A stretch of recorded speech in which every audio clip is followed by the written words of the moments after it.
अस्सलामुअलैकुम स्टूडेंट्स। आज का हमारा टॉपिक है अल्काइल। ठीक है, इससे पहले हम अल्केन पढ़ चुके हैं, अल्कीन और अल्काइन पढ़ चुके हैं। आज हम पढ़ेंगे अल्काइल। अल्काइल क्या होता है? सबसे पहले आपको यहाँ लिखा हुआ नज़र आ रहा होगा अल्काइल रेडिकल। मैं आपको ये बताती हूँ कि रेडिकल क्या होता है। कोई भी आपको पता होगा, जब दो एटम्स आपस में मिलते हैं तो मॉलिक्यूल बनता है और वो आपस में बॉन्ड बनाते हैं। और कैसे मिलते हैं?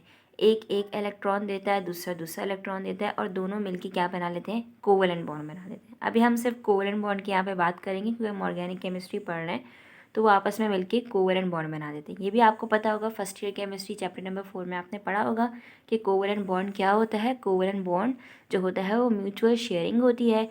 ठीक है, दोनों आपस में इलेक्ट्रॉन शेयर करते हैं और बॉन्ड बना लेते हैं।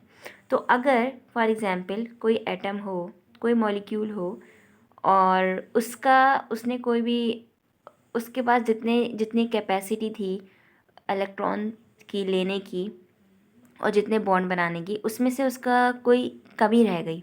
फॉर एग्जांपल कार्बन रख लेते हैं। कार्बन के अंदर सलाहियत है कि वो 4 बॉन्ड्स बना सकता है। ठीक है, टेट्रावेलेंट होता है, लेकिन किसी वजह से कार्बन ने 3 बॉन्ड्स बनाए। कार्बन को 4 हाइड्रोजन नहीं मिल पाए और उसने 3 हाइड्रोजन मिले उसे।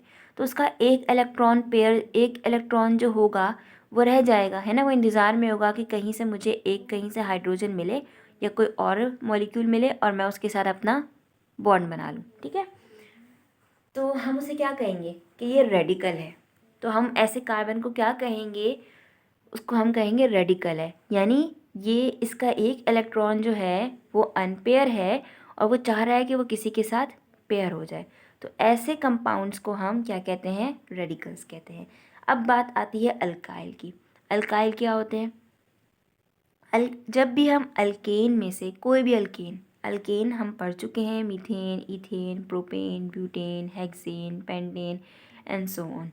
ठीक है, तो उनमें से कोई भी अल्केन ले लें आप, उसमें से जितनी भी उसके अंदर हाइड्रोजन की कैपेसिटी है, उसमें से एक हाइड्रोजन अगर हम माइनस कर लें तो हमारे पास क्या बन जाएगा? तो हमारे पास बन जाएगा अल्काइल। ठीक है, तो अल्काइल इसका मतलब, अगर हम एक अल्केन में से एक हाइड्रोजन निकाल लेते हैं तो क्या अल्केन वो रेडिकल बन गया, है ना। क्योंकि अभी हमने रेडिकल में पढ़ा कि यही होता है रेडिकल, कि उसमें एक इलेक्ट्रॉन जो होता है वो अनपेयर होता है। तो जब अल्केन में भी जितनी भी उसकी कैपेसिटी थी बॉन्ड बनाने की, उसमें से एक रह जाता है इलेक्ट्रॉन जिसने बॉन्ड नहीं बनाया, तो वो अनपेयर रह गया, राइट। तो वो क्या बन गया? रेडिकल बन गया। तो अगर अल्केन में से एक हाइड्रोजन निकाल लिया जाए तो क्या बन जाता है? वो अल्काइल, यानी अल्काइल रेडिकल। उसे हम कहते हैं अल्काइल रेडिकल। यही चीज़ यहाँ इंग्लिश में लिखी हुई है, व्हेन वन एटम, और कौन सा एटम? हाइड्रोजन, ठीक है, is remove from alkane molecule. Alkane में होता क्या है? कार्बन और हाइड्रोजन होता है। कार्बन नहीं हटा सकते हैं हम, ठीक है, हाइड्रोजन हटा सकते हैं। कोई एक हाइड्रोजन हटेगा तो अल्काइल बनेगा। जनरल रिप्रेजेंटेशन कैसे होती है अल्काइल की? आर से, कैपिटल आर से। जनरल फार्मूला क्या होता है अल्काइल का? अगर आप अल्केन का जनरल फार्मूला याद करें तो वो क्या था? CnH2n+2। और अल्काइल का क्या होता है? CnH2n+1। ठीक है, अब इसी तरीके से अल्काइल की भी इसी सीरीज़ होती है जो मैंने लिख दी है यहाँ पे। ठीक है, अगर हम सबसे पहला वाला अल्केन याद करें तो सबसे पहले वाला जो एक कार्बन वाला था, एक कार्बन को हम कहते हैं मीथ, और सबसे पहला वाला क्या था? मीथेन। तो आपको याद होगा कि उसमें एक कार्बन थी और 4 हाइड्रोजन थे।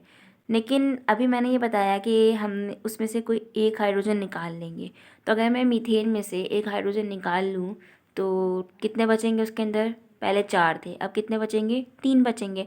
तो 3 को हम क्या कहेंगे? CH3 को हम क्या कहेंगे? मीथाइल। ठीक है, कैसे? एक कार्बन को हम क्या कहते हैं? Myth, METH। और बाकी हमने उसमें से हाइड्रोजन एक निकाल लिया है, 4 में से 3 हो गए, तो ये अल्काइल बन चुका है। अल्काइल का सुफिक्स हम लगा देंगे YL।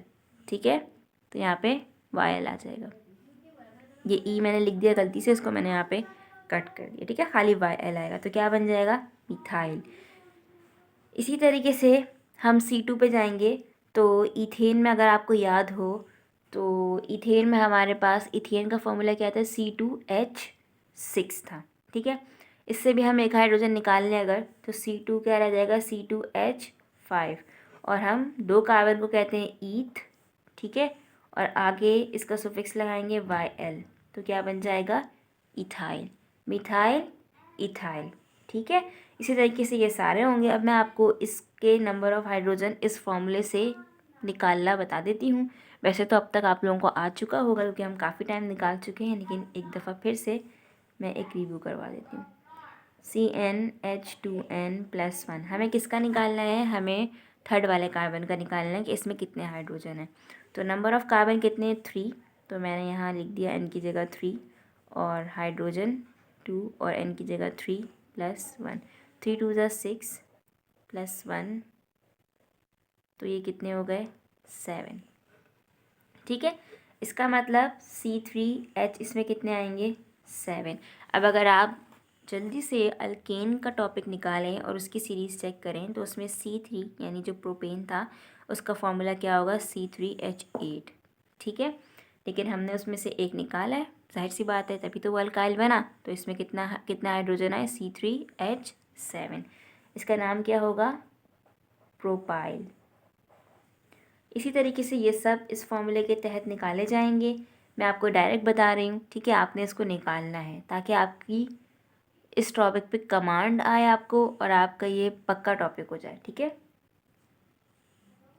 C4H9, C5H11, C6H13, C7H15,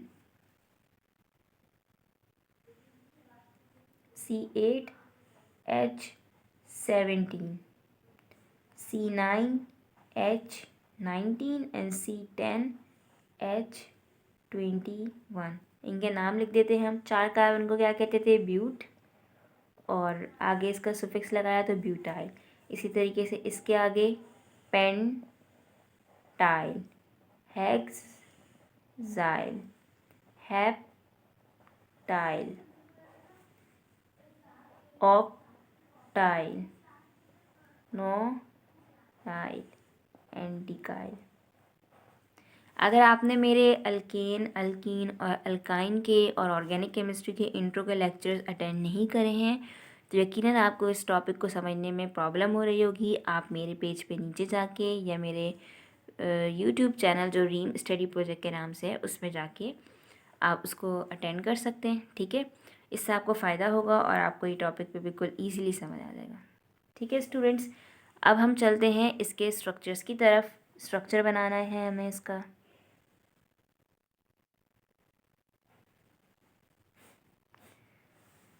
सबसे पहले हम बनाते हैं मिथाइल का स्ट्रक्चर।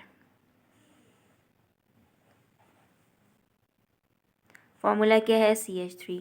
कुछ भी नहीं होगा, जैसे अल्केन का बनाया है सेम टू सेम वैसे ही बनाएंगे। सबसे पहले क्या बनाएंगे? कार्बन।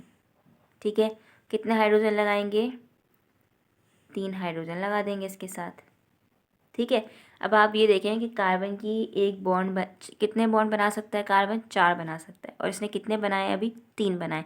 मतलब इसके पास एक इलेक्ट्रॉन बचा है जो बॉन्ड बनाना चाहता है, अनपेयर है, वो किसी को ढूंढ रहा है कि मैं उसके साथ बॉन्ड बना लूँ, इसीलिए हम इसे रेडिकल कहते हैं। अब आपको ये बात और अच्छे से समझ आई होगी। ठीक है, मिथाइल के बाद इथाइल का बनाते हैं, C2H5। इसमें कितने कार्बन है? 2 कार्बन है और हाइड्रोजन